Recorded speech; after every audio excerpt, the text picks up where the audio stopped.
Поради виснати кабли, комунален камион во Штип покоси 3 столба и оштети 2 возила. Инцидентот се случи денеска при работна активност на камион собственост на јавното предпријатие ИСАР, додека извршувал тековни активности. Несоодветно поставени кабли се честа причина за несреќи и не секогаш тие можат да се забележат. Не е прв пат ова да се случи, но досега ова е најголемата штета. Изјави возачот на камионот.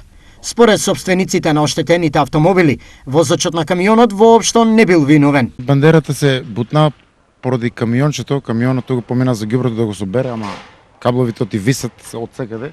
Откачија бандерата од тука вака, закачија цел такова. Значи, и пак и колку и да пази шоферот, ако кабловите зависат надоле, така да мора да ги закачи. Значи они треба секоја година да ги проверат вие каблови. У странство нема ни еден кабел што се оде, значи од воздушно, се подземно.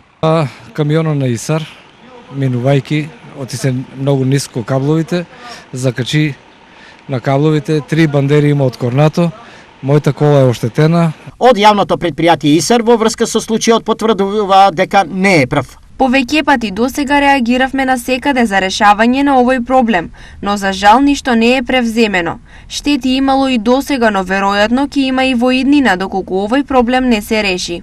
Велат од јавното предпријатие ИСАР. Освен за возилата, виснатите кабли во сите населбини за општината се проблеми за граѓаните, кои секојдневно реагираат со барање проблемот да биде саниран.